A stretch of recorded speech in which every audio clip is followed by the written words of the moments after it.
He's the GM of real estate for PGG Wrightson, but he wears another hat as well. He's running the Livestock Division. His name is Peter Newbold. And Peter, I want to talk about real estate.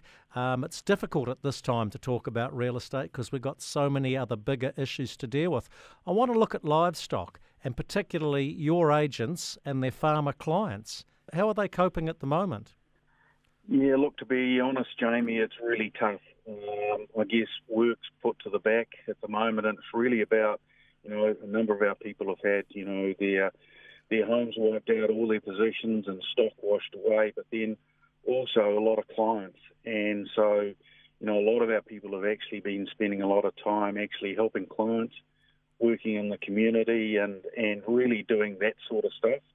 And, when you speak to them on the phone, you can definitely sense that, the levels, the stress levels are high, and a lot of it's around just, people they interact with every day where, large stock losses or their homes have been damaged or they've lost all their possessions. So, it's a tough space at the moment, and, I hope, we see some resolution over the next couple of weeks and we get some fine weather.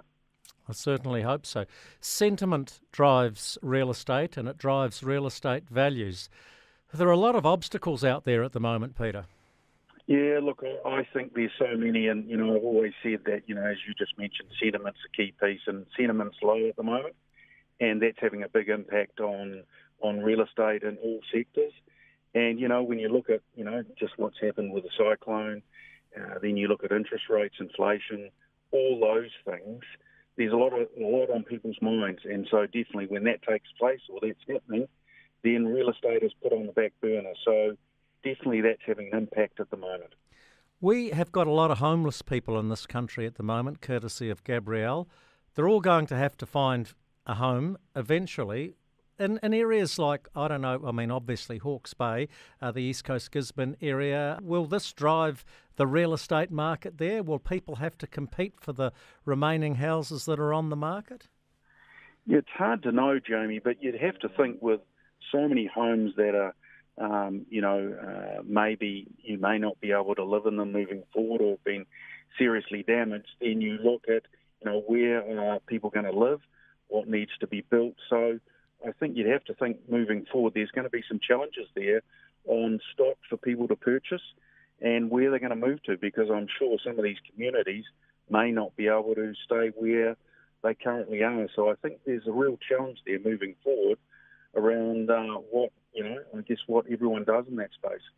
The unaffected regions of New Zealand out of this natural disaster, is there much happening in the dairy, sheep and beef, forestry, forestry, and of course horticulture? I wouldn't want to talk about forestry at the moment, but no, look, seriously, it's probably pretty normal at this time. As if you take the rural marketplace, we've listings are coming on, viewing, so you don't sort of see the activity flow through to March, April.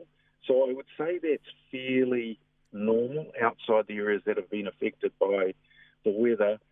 The area that I think is probably really stalled is the lifestyle market, and I think that won't come good probably till late spring, where we might see a bit of an increase in residential. But yeah, from a rural perspective, outside the rain-affected areas, it's probably a sort of normal pattern as we speak at the moment. Peter Newbold, GM of PGG Wrightson Real Estate and Livestock, thanks for your time, and our thoughts and best wishes go out to your people in the field and their farmer clients. Thanks for your time. Yeah, thank you, Jamie, and have a good afternoon.